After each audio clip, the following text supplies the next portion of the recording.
Welcome to The Good Word. My name is Vincent Goodwill, senior NBA writer for Yahoo Sports. We are part of the Ball Don't Lie podcast. Get us wherever you get your podcast. Get comfortable with this guest because he's going to be with us every other Wednesday. His name is Tom Haberstroh. He worked everywhere. He worked with Bleacher. He worked with ESPN, NBC. He is now proprietor of the Substack, TomTheFinder.com. And of course, he is also an analytics insider for the Portland Trail Blazers, their broadcast team, of course. So Tom is blazing all types of trails, and he's now a contributor with us here at Yahoo Sports. Tom, how you doing, man? I'm doing great. Great to be here, man. Thanks for having me. Dog, we are going to have some fun every other Wednesday. Today, we're going to get into why scoring has gone down since the All-Star break and maybe a battle for best player of this generation. But first, we have to go with our trust issues with the Los Angeles Clippers. I don't know if you have trust issues with the Clippers, Tom, but I do. And they were up 20 and wound up losing by 20 to the Minnesota Timberwolves, a team that they cannot seem to handle at all this year. Kawhi Leonard, he left the game last night with back spasms. Naz Reid tweaked his ankle. Rudy Gobert, he came down with a rib injury possibly after I don't know what the hell he was doing on that play. That's one of those, what the hell are you doing on that play thing when you're 7'4"? You don't got to jump and lunge at someone. But, be that as it may, is that last night more about the maturity of the Timberwolves, the versatility of them, and the growth of Anthony Edwards on both ends of the floor? Or is this just about our trust issues with the LA Clippers? Yeah, it's the trust issues with their health. I mean, when Kawhi left the game changed. And he left with back spasms. And Vinnie, you know this. It's weird when a guy leaves the arena straight up, like middle of the game, just gone. Kawhi is a weird dude, but I didn't expect that to happen where, he had back spasms, but he leaves the arena in the middle of the game, and it's kind of like this controversy. Like, wait, did he just get up out of here? And so that's not a good sign, especially because they've been so healthy this year, Vinny. Like, we talk about the Clippers and Clippers going clip, right? And it's usually about we can't depend on those guys showing up when it matters most because they get injured all the time. And Paul George and Kawhi Leonard have been exceptionally healthy this year. The NBA put in that player participation policy, and by and large, it's been a success because when you look at Kawhi Leonard and PG, they've been playing. Mm-hmm. And with the exception of last night, it felt like they have had health on their side this year. But once Kawhi left, how many times are we going to see a team go up by 20 and then go down by 20 in the same game? That almost never happens. And as much as I want to say this is about Clippers or roster construction or just trust issues, it really is to me. If they don't have Kawhi, they're cooked.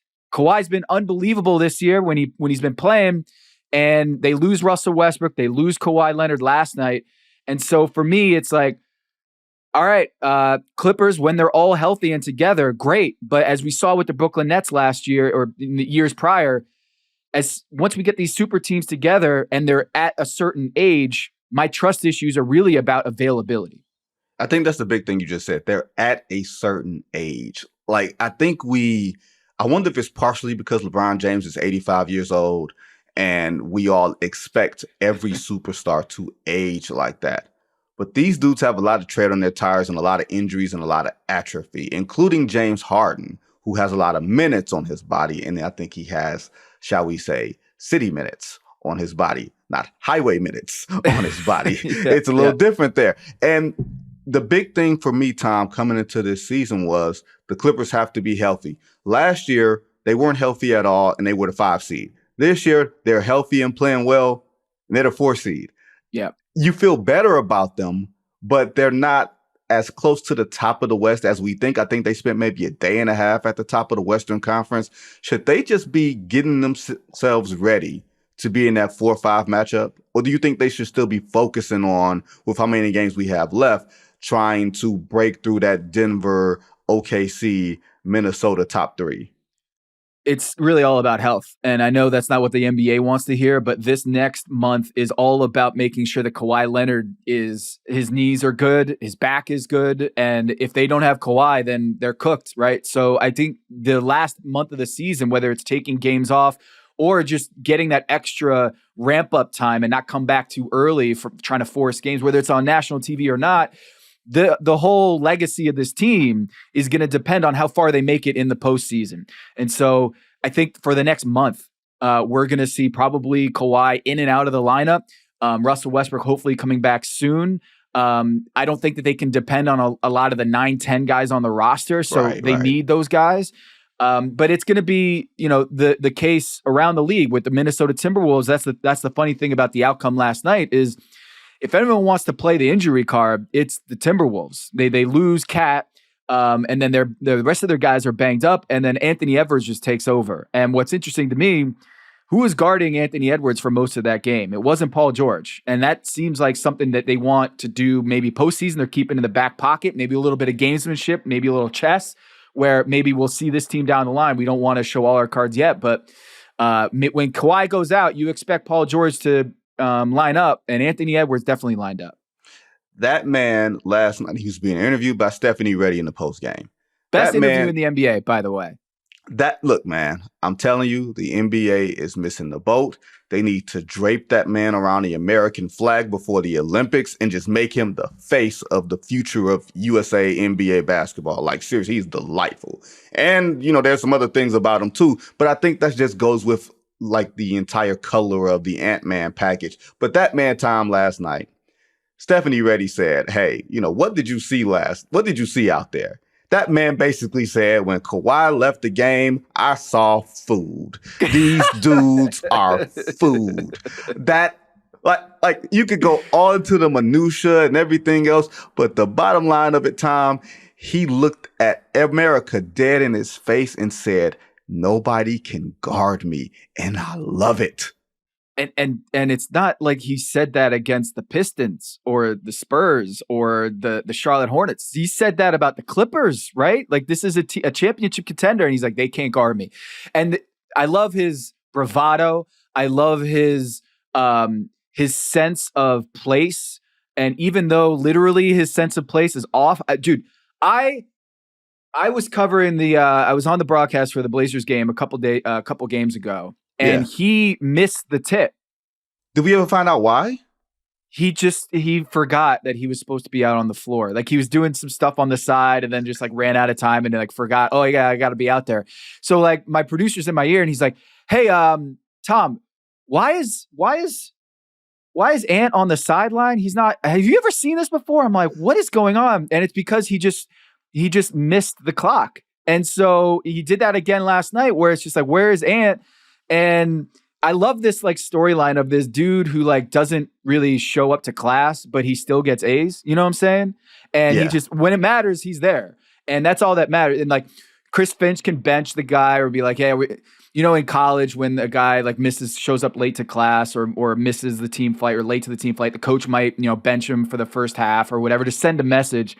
You're not sending a message with Ant. Like, he's your dude. And especially with these injuries. And I think Naz Reid, as much of as close of a facsimile to Cat as you're going to find in the league. He's stepping up, but Anthony Edwards, it's his team. And in many sense of the word, it's his league right now. I'm not being hyperbolic when I say this, Tom. Seriously, I'm not being hyperbolic, and people will think that we're being hyperbolic here. There's a way that certain players move, like their gait, how easy they get from spot A to spot B, how easy they go end to end, that reminds you of someone. And we've had a lot of quote unquote next Michael Jordans, right? We've had a lot of them. Nobody moves like Michael Jordan. Michael Jordan moved in a certain way, like that was just it was like water, it was very fluid, right? Vince was the same way. I know what you're saying. And yes. I was hoping you were going to do that runway to that. So I'm like, yo, but there's this other thing that he does, Vinny. His decel, his breaks is crazy. Crazy. he does this thing where he does like a Euro step in the lane, like he's going 100 miles an hour, and boom, he stops, and the whole defense is in the front row. Yep. And he gets a wide open layup. Like, you wonder why Luka Doncic is shooting 86% from the restricted area, number 1 in the league. It's the decel. He and Ant's decel when they go from 60 to 0, not 0 to 60. Plenty of guys can go 0 to 60 faster than those dudes, but their 60 to 0 is unparalleled. And that's why they get these open looks at the rim where it's like he's laughing.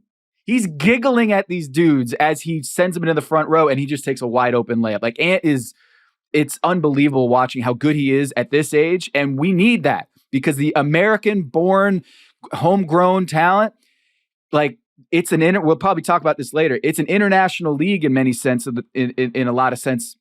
When you got like Ant Edwards, man, he's the next, and he might even be the now.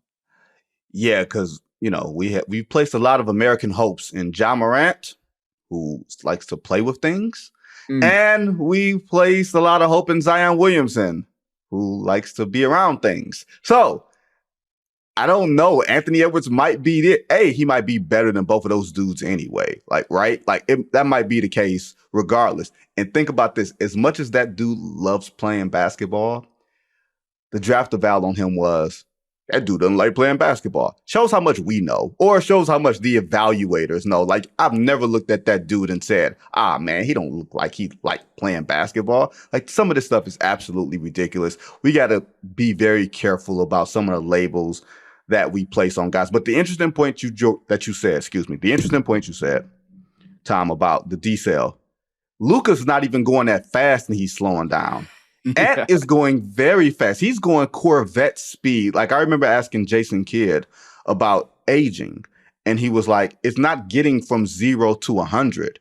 It's the slowing down that's the hard thing for the older players. For Ant, I just love seeing him go end to end. Like, there's a point, I think, in a Lakers game the other day where LeBron was literally trying to decide, should I chase down this block? You know what I mean? Like, you could tell that he was trying to measure, should I chase down this block? And then Ant did what I call pushing the S button, that sport button in your car. He just pushed the sport button. He left LeBron in the dust. And Anthony Davis didn't even have like the torque to go for a dunk. He was just like, oh, this fool is jumping. And that is so, like, that's aesthetically beautiful to me from just watching basketball. And I think we need more of that. Yeah, and the Pacers thing, what you're talking about is the athletic gifts and the way that he's making Anthony Davis and LeBron James look like mere mortals out there. Like that, no one's really ever done that in the league, right?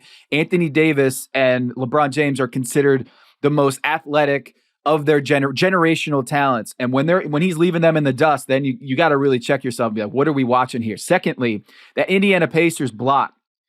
I don't think people quite understand how crazy it is. Not that he got that high, but that he got that high in the 48th minute. Like, most players are dragging. Yeah. And they look at that block and they're like, you know what? I'm not going for it. I don't have the legs to do that. He did it, and he said he jumped the highest he's ever jumped in his life, and that was the 48th minute of a game. So, Vinny, like, we talk about athleticism, but there's also this other piece of it is want to. Mm-hmm. He wants to get up there and block that shot. A lot of players want to, they can't.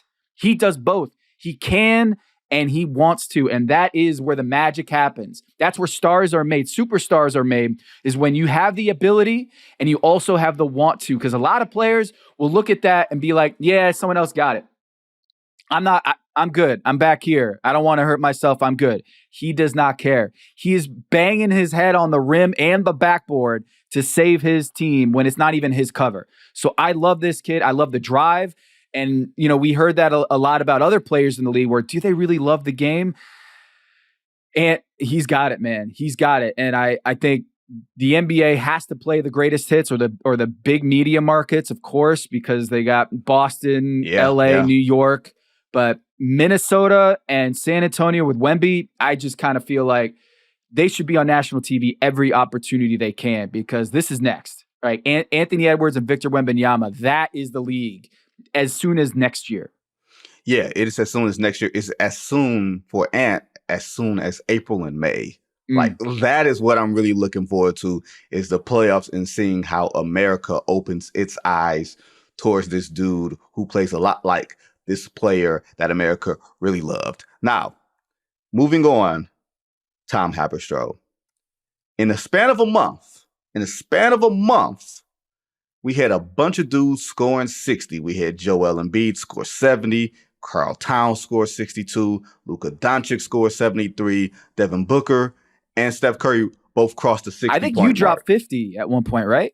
That was no, that was a clean 45. It was just a clean 45. Yeah. All right. Yeah. You stay humble. Yeah. Yes. Okay. Try. It's a clean 4-5, right?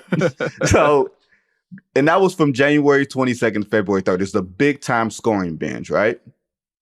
Since then, or since the All-Star break, scoring has gone down 3.8 points a game. I think I saw it on Steiny's Substack, Mark Stein's Substack. If you haven't checked that out, go check that out. You and Steiny and Ethan Strauss have all written about the scoring dip, 3.8 points per game, which is a huge number from the All-Star break to now. Small sample size, but a big drop, the biggest drop in league history. You attribute that on your Substack to lack of free throws. Do you think, A, that's an anomaly, or B, do you think that's sort of more consistency in officiating?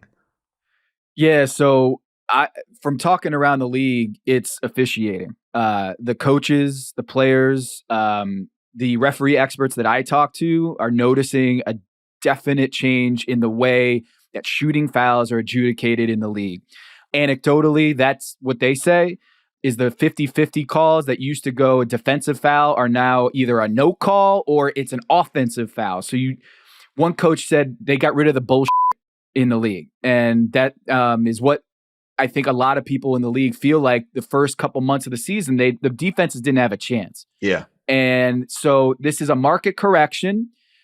In Stein's report, he went to the league and asked them, hey, is there anything to this? The officiating angle. Did you guys I don't know exactly specifically what he asked the league. Right. But the league addressed it and said there's no directive from us to the officials to change the way that they officiate. Now, I get it. It's kind of what they have to say because without a point of emphasis memo out to the league, right. We haven't heard of any changes like that. So for them, it might be a soft indication. The kind of film or the clips that they show the officials on a nightly report, it might not be like, hey, we need to like slow down on these calls. It might be a little bit softer, but the numbers bear out that shooting fouls are way down. And when I wrote on my Substack, like the NBA scoring is crashing, it's because it is like falling like a waterfall, the shooting fouls per minute in the NBA. So you can go about it two ways. A, this is just a statistical anomaly, which is what Mark Stein said the league is asserting, is that this is just random noise. I don't think it is. I don't think the teams think it is. And I think it has big impacts on the teams that play physical. If physicality is back, Vinny, there are certain teams that like to play physical and will rough you up and play jail yard basketball in the playoffs. That is, I think, a big talking point is which teams does this benefit. But the Knicks, have you seen the Knicks scoring recently? They have turned the clock back to 1994.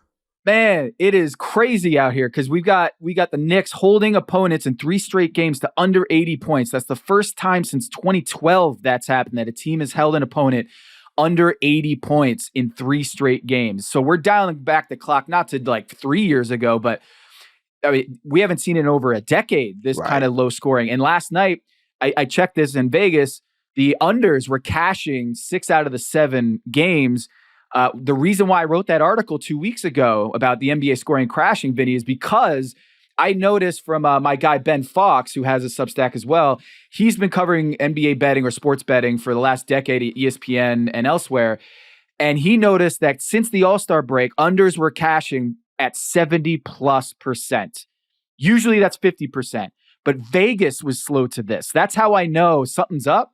When Vegas is slow to a market trend, that's when I'm like, man, something unusual is happening. And last thing, usually the NBA scoring increases in the second half of the year after the All-Star break. This is a total anomaly from that.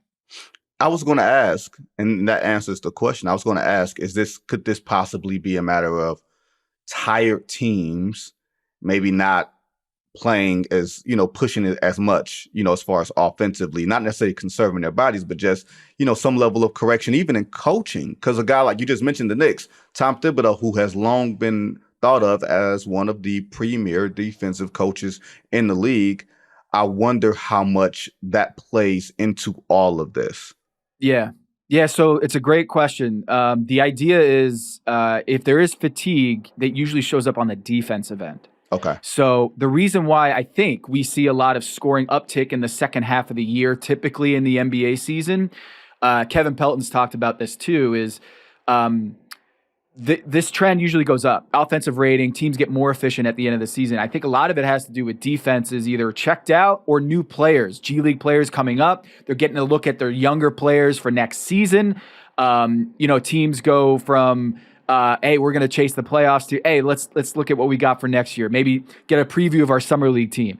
And so when you have that lack of NBA talent, or at least starter level talent, it usually shows up defensively. Is that it's just harder to defend when you got new guys who never played with each other in a new system that they don't know, and the coach is trying to scramble. Like, who's this guy? So I think when we see this scoring dip, what the alarm bells are going off in my head is this isn't normal. We don't usually see this. And the individual point totals, as Mark Stein pointed out, way down. And as Ethan reported, like players and coaches, GM types, they are all saying from his perspective and what I'm hearing too, something's up and something changed. And whether that's part of the negotiating deal with the TV deal, whether that's aesthetically they're hearing from fans, we don't like 140 to 146, or they feel like it's too easy to score 70 or 60. Like 50 is the new 20. Yeah. Maybe they didn't like that, and maybe they're trying to recalibrate the system. But it's big, and I think coaches are now trying to figure out how do I coach my guys on how to draw fouls now, because it is important. It's a huge part of the game is coaching your players on how to draw fouls, and now the calculus is changing.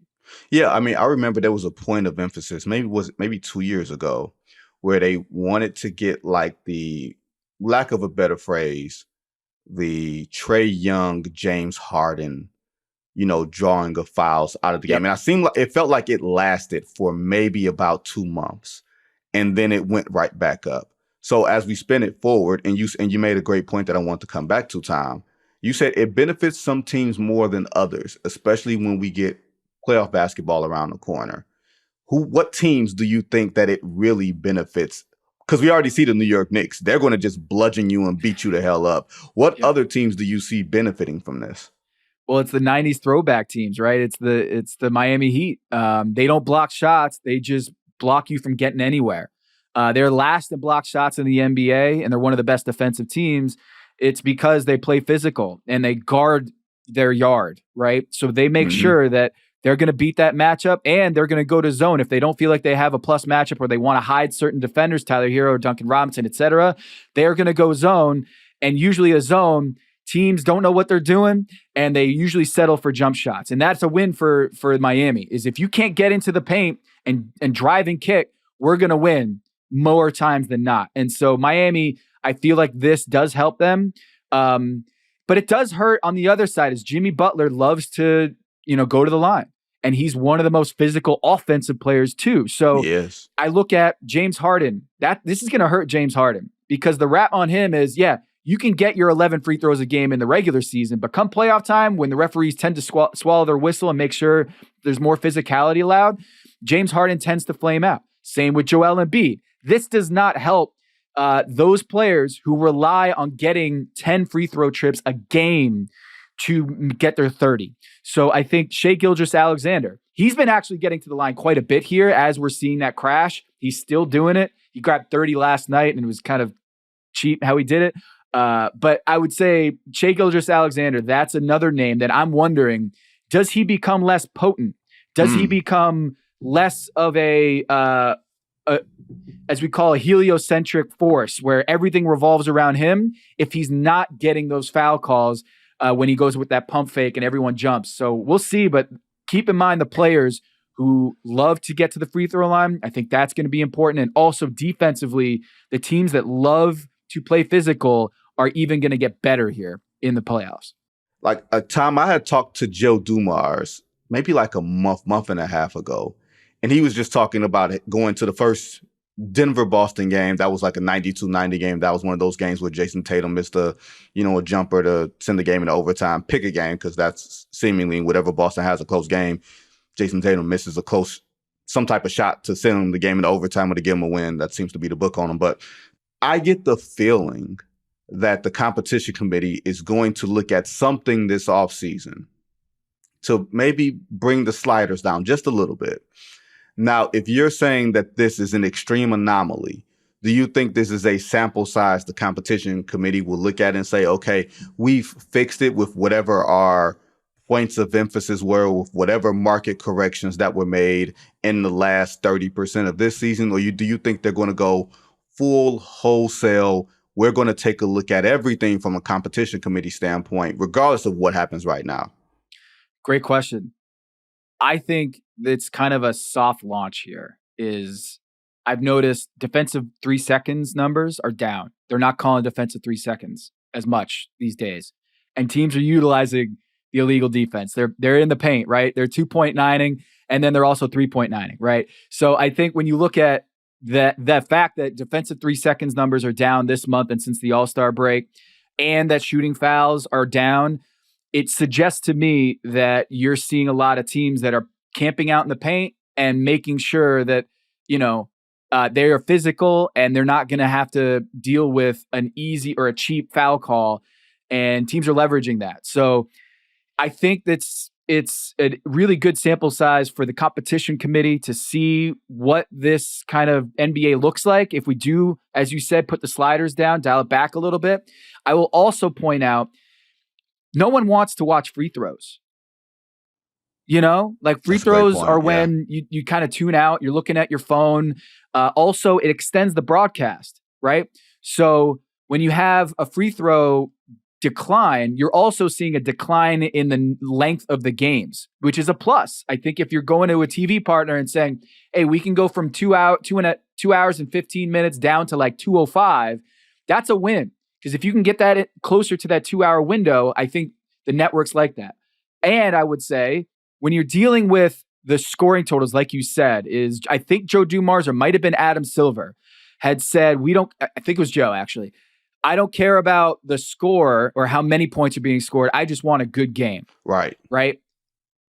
If you have 150 points or scoring at a high rate, the higher the scoring rate, the more chance they're blowouts.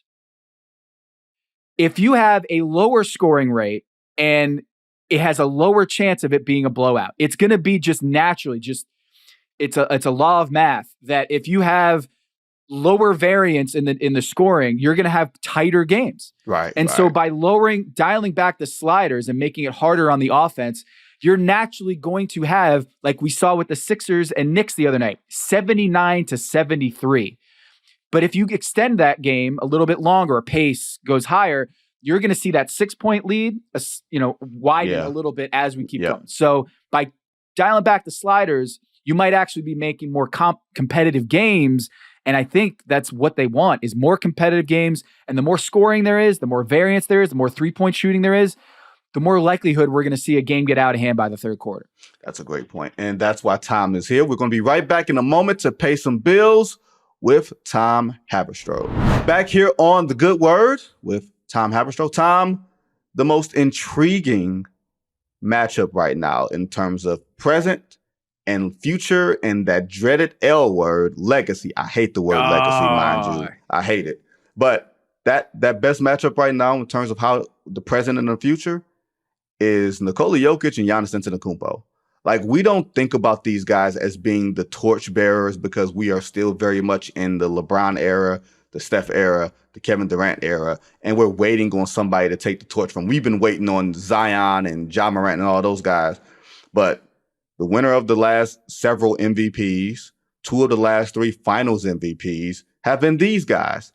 And it seems like Jokic is the sort of far and away, I won't say far and away, but he's the prohibitive favorite, would you say, for MVP this year. And I feel like this year could break the tie of best player of this generation, whatever this generation is.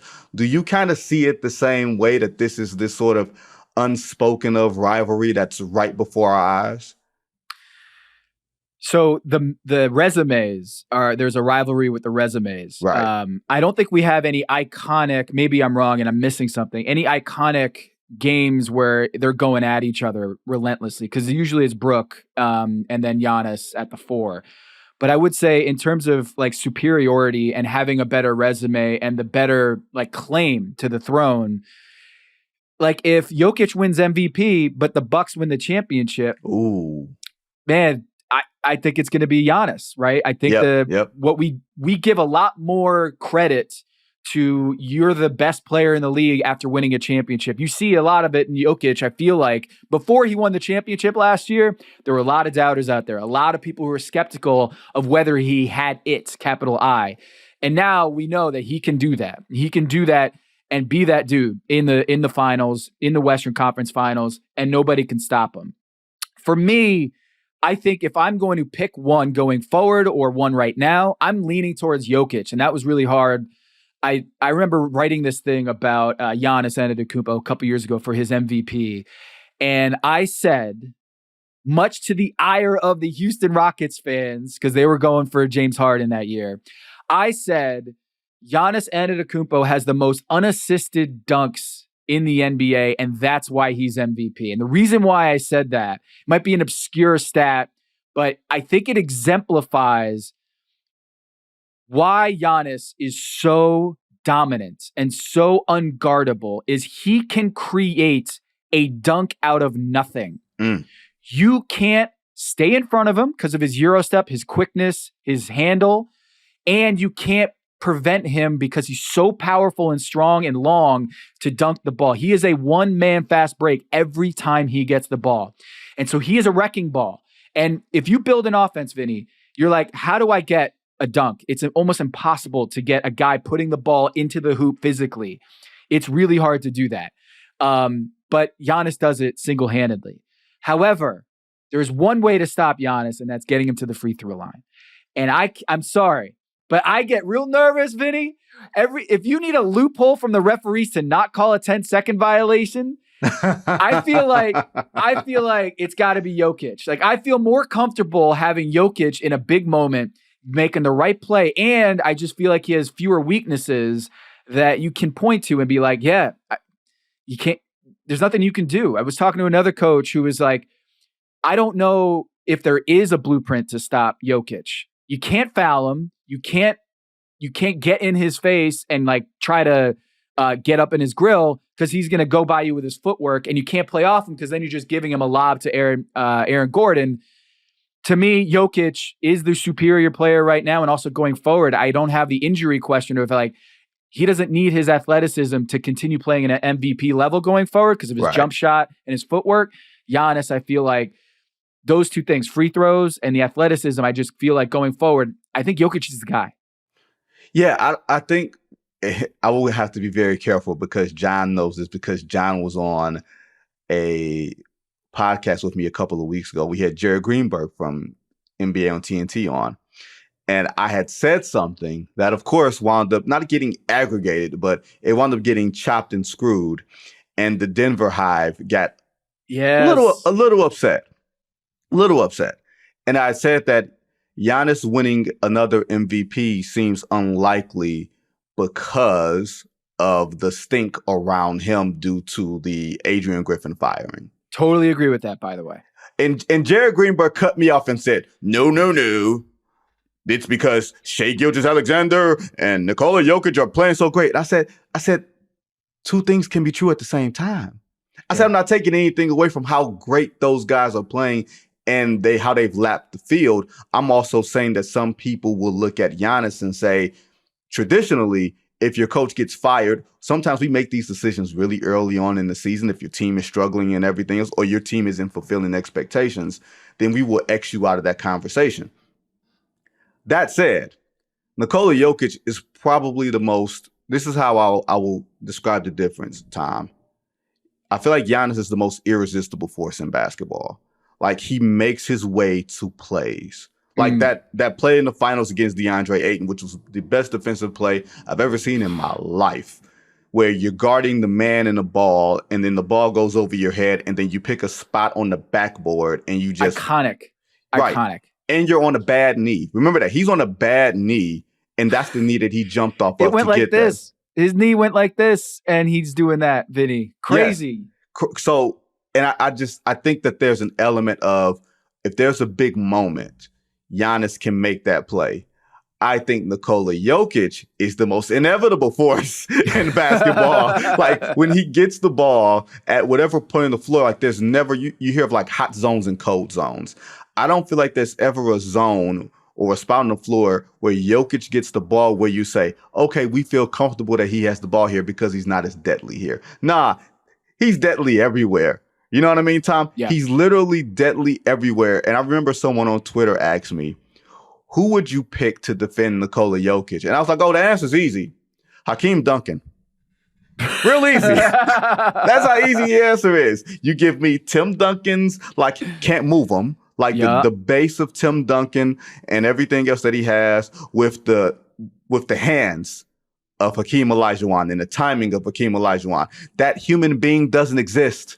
That's how you stop him. He doesn't exist at all. So, and defensively, where do you like? I want to say that's got to be Giannis, and then I look at the standings and the defensive efficiency, and I'm like, wait a minute, the Nuggets have the better defense of those two, and how do we reconcile that? Is it all Adrian Griffin, or is it just a matter of the Nuggets are a championship team? They know what they're doing. They got the personnel.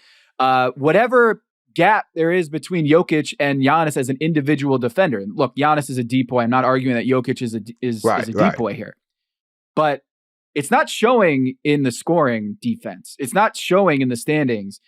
If Jokic does have that huge gap, how do you explain that the Milwaukee Bucks are a middling team defensively, and yet Jokic's team is top 5, top 10? I don't know how I can exactly answer that, but I do think that you pointed to it. Milwaukee's a completely different defensive team at the point of attack compared to what they used to be. Secondly, Nikola Jokic has gone through this, I won't say metamorphosis, but I definitely feel like last year's playoff run emphasized to him the importance of his own individual and team defense, plus the fact that he's got remarkably quick hands. So he can get his hands. He can not only get his hands on balls, but he can obstruct your view. He can make those passing lanes that much more difficult to get to. And I'll say this, as I pick Jokic like you pick Jokic, but if we see Giannis and Jokic in the finals this year, I won't be mad. People will say that there is a battle between Jokic and Embiid, and they will rightfully say that Embiid is a defensive vortex, right? Just the size, the shot blocking, all that, right? And they'll say Embiid's a better defensive player. I will say yes. And you will say Embiid is the guy that scores 70 points. Embiid is the guy that averages 35, like having one of the greatest scoring runs from his position in the history of the game. And you can make the argument that he's a comparable offensive player. Maybe even a better offensive player. I wouldn't say that, but I know some people would. So some people would say, if you're giving Embiid the benefit of the doubt on offense, he's the better offensive player and the better defensive player. Who's the better player? And I'm still going to say Nikola Jokic. Why? Because I got eyes. You know what I mean? Like you can break it down, but the answer is still the answer. You know what I mean? Yeah, for sure. And I will say this. I think I would vote Shea for MVP. Really? I would go Shea for MVP. Even if we're talking Giannis and Jokic, in my head, I'm like, but I don't even know if I would pick either of them for MVP. Because Shea is, look, what Shea does offensively, we know this. But defensively, he's leading the league in steals by a mile. And the Thunder, 22 average age Thunder are a top 5 defensively this year. And a lot of it is because he takes care of the ball offensively and he creates a ton of turnovers defensively. And there's the old Allen Iverson aspect of this is like, he used to get a bad rap for hunting for steals and gambling at the expense of his defense. Right. And so maybe, you recalibrate that steals aren't exactly a go-to stat. But what I do know is they're better defensively with Shea on the floor. Their turnover rate defensively is sky high. So he does a lot of things to create those turnovers and steals. And I would also point to this. Steals is an offensive stat too.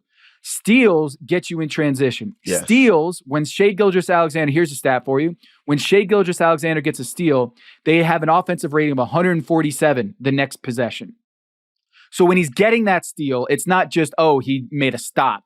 It's that he's getting a bucket on the other end, whether it's him getting it or Chet or Jay.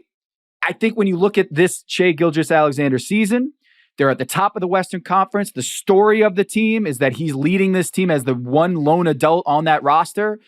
And he's got the defensive numbers to back it up, the offensive numbers to back it up. And I just feel like Jokic is in cruise control. Like if he's not in the fifth gear, he's more like in the third or fourth gear. And I think he's okay with that. I just feel like Shai, everything to me, the numbers, the standings, the story, both sides of the ball, it's Shai Gilgeous-Alexander's year. I think part of the MVP, for me, at least historically, since I've been a voter, and I've been a voter since 2011, and I actually, I take that thing really seriously.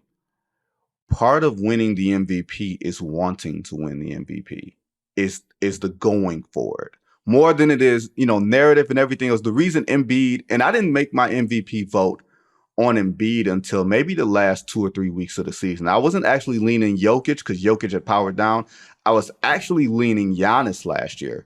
And then Giannis missed a few games, and I think he wanted to be in that 62, and we hadn't had an MVP play that few amount of games, to win MVP in an 82-game season. So I agree with you, especially if Shai's going for it. If he's going for it and he wants it, and luckily, Tom, this year doesn't have the icky conversation around it. Like any level of that ickiness, hopefully maybe we've learned our lesson. But if going for the MVP means something, if it means something to Shai, if it means something to him, you might have to think about that. What does that mean? What is wanting it or wanting the MVP? What does that look like the to effort? you? It's in the effort. You talked about Jokic being in cruise control, and basically he could put up 25, 10, and 10 in his sleep. But there's an element to not only am I elevating my team, but you can see me elevating my game, and I'm going for it. Not playing selfishly. You know what I mean? But because you mentioned earlier when we talked about fatigue playing a part in teams and how they perform at this point in the season, if you're fighting off fatigue to actually go for it individually because you want it, not like in a selfish way, but you are elevating your game in that way, like that to me means something. Yeah, and I feel like he wants it. Are you saying he doesn't want it, or are you saying? No. I think there's an element that Shai wants it. I don't know if as a voting block we are paying enough attention. I think it's a matter of like an Academy Award. Like Denzel Washington will win an Academy Award for Training Day, but he wouldn't win it for Malcolm X. You know what I mean? Like that sort of thing. Like you're going to get it sometimes after you should. And a couple days ago, I had Shaquille O'Neal on for an interview, and Shaq said the finals matchup that we need is Milwaukee versus Denver for the future and present of basketball. Ooh, interesting. Right? Yeah. Well, I feel like OKC is going to be here for a while. Denver's going to be here for a while. The Milwaukee Bucks with Dame and Giannis and Brook as a core, and Chris Middleton's been banged up this year. Yep. It feels like it's now or never for them, because if it crumbles and there's a fissure with Doc Rivers again, with how things ended in Philly, that could blow up real fast. There's a combustibility factor with the Milwaukee Bucks, with the pressure. I know Giannis extended already, but Damian Lillard wasn't number one on his list, the Milwaukee Bucks. If they crumble, if they're early out, it feels like they're not going to be back in the same form next year. Things might be different next year. That I don't feel like is the same with Denver and OKC. I feel like they're going to be a powerhouse for years to come, whereas the Clippers and the Bucks, it feels like now or never.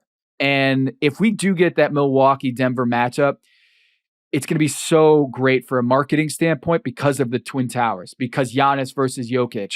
We don't really have that with the Boston Celtics, right? We don't really have that as much as Bam is a singular talent for the Miami Heat. If the Miami Heat get there in the finals again, it's going to get that, repeat juice of them going against the Denver Nuggets.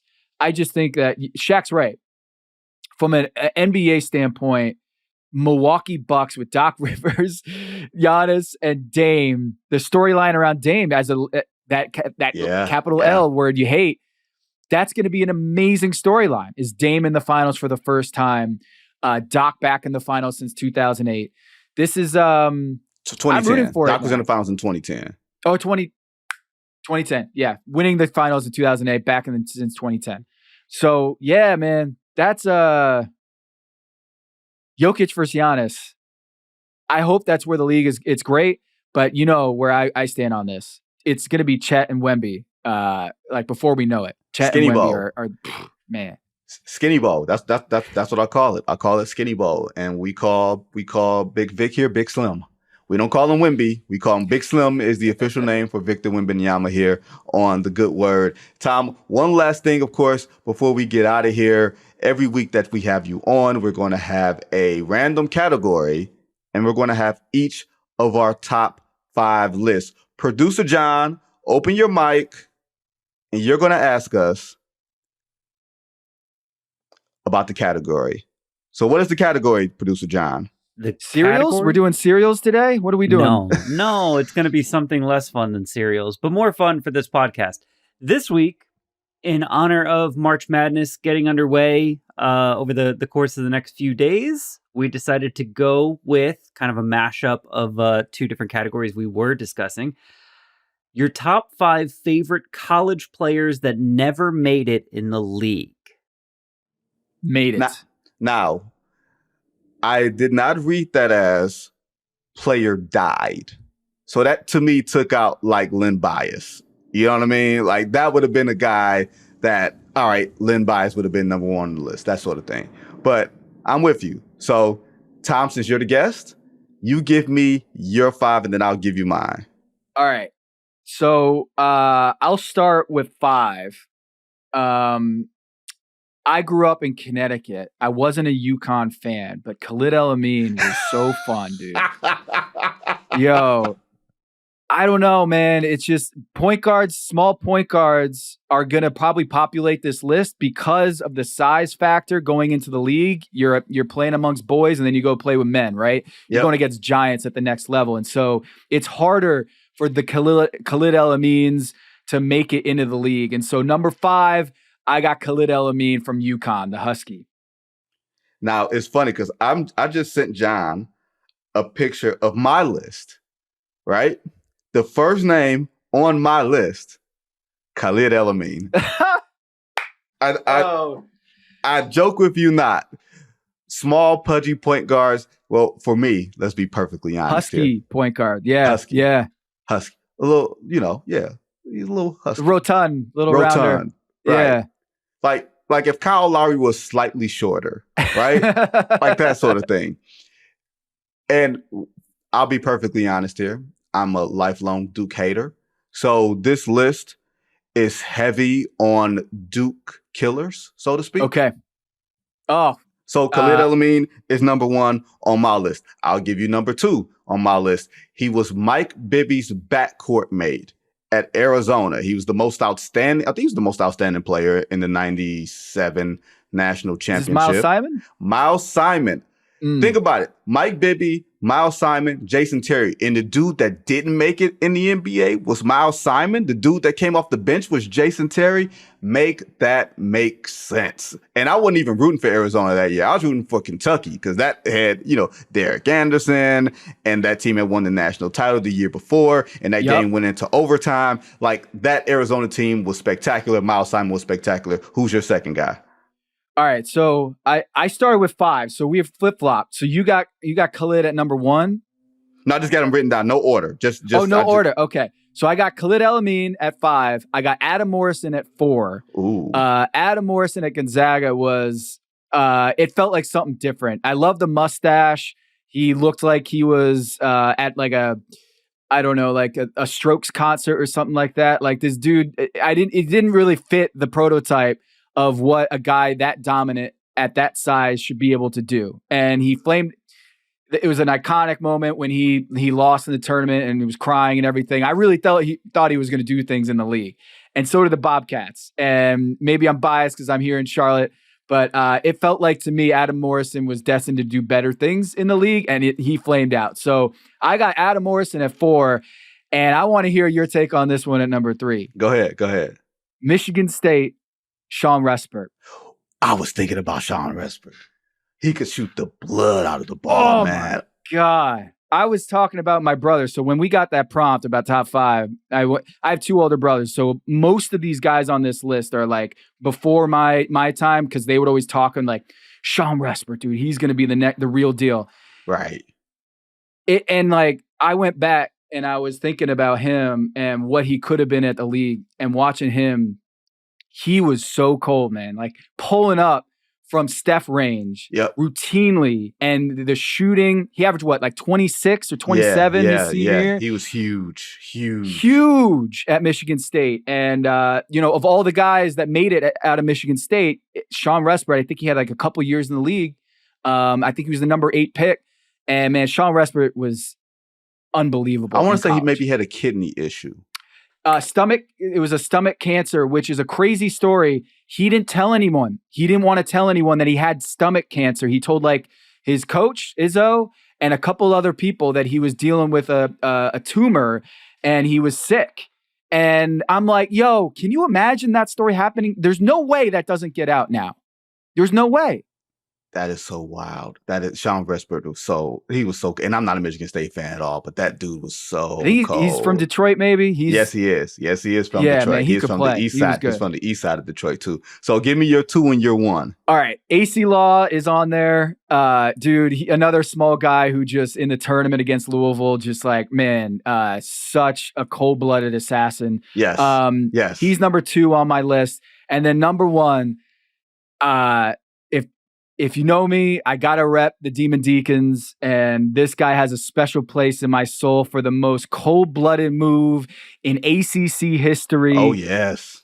Randolph Childress in the ACC tournament. Yes. Oh, my God. Averaged 36 in the tournament, won it that year, and did Jeff McGinnis dirty, crossing him up. And when Jeff McGinnis got on his skates and he fell down, it wasn't that he just hit the shot. He did the most iconic move, I would say, of my childhood watching ACC basketball. And I was a huge UNC fan at the time. I went to Wake, so this was kind of at the nexus of that, is he went with this, get up, and he drained that 3 in front of the Tar Heel bench. I'm telling you, when I say that was the most ridiculous play of my childhood, I thought he was going to be unbelievable at the next league, and injuries and just didn't work out for him at the next level, but special place in my heart for Randolph Childress and what he did in that ACC tournament, man. That was Tim Duncan's freshman year, mind you, right? And Randolph Childress, I want to say he went 8 in the draft. Same draft as Sean Respert, if I am correct, if I'm going to my draft geekdom. And I want to say maybe he was traded on draft night from Detroit. Can't exactly remember how, but I gave you my first 2, Khalil El-Amin, Miles Simon. I'm going to go local here. I'm from Detroit, a Michigan guy, Lou Bullock, who had one of the sweetest jump shots. Louis Bullock. We called him Lou. Lou had one of the sweetest jump shots you would ever see. He was a part of that. They weren't like the Fab Five. They were kind of like Fab Five light. Like after those guys, it was Lou Bullock. It was Gerard Ward, it was Maceo Baston, Maurice Taylor, the late Robert Tractor Trailer. I can't believe I named all 5 of those dudes. That's how, look, sometimes I get into the geek bag and I'm like, all right, cool. That dude had the smoothest, sweetest jump shot ever, right? Another one, number 4 for me, Anderson Hunt from UNLV. Wow, these are deep cuts, man. Deep cuts, baby. Anderson Hunt, a Detroit kid, okay? So that's kind of from southwest side of Detroit. He torched Duke in that national title game in 1990. Like, that was a team that had Greg Anthony, Stacey Augmon, Liddell Eccles, Larry Johnson. Larry Johnson was the player of the year. Like, that team was just so great. And it's funny, I'm going back to the ACC for my last one because he used to throw lobs to Vince Carter, and he used to wear the super dope Nikes. North Carolina point guard Ed Cota. That man was a walking East Bay magazine. What shoes does Ed Cota have on today, and what shoes can I not get? Dude was just spectacular. Like, you knew part of it. You knew that he wasn't going to be like great in the league, even at a young age. But you thought, man, this dude is killing it at this level. Ed Cota. I'm big on the point guards and the shooters. So my five, Khalil El-Amin, Miles Simon, Louis Bullock, Anderson Hunt, and Ed Cota. And that, ladies and gentlemen, is Tom Haberstroh. He'll be back with us 2 weeks from now on Wednesdays with Stroh. And thanks to producer John and the entire team that works hard behind the scenes, Jake and Dan. They'll be back for another episode of No Cap Room tomorrow. And we'll be back right here on Monday for another episode of The Good Word. Until then, everybody be safe.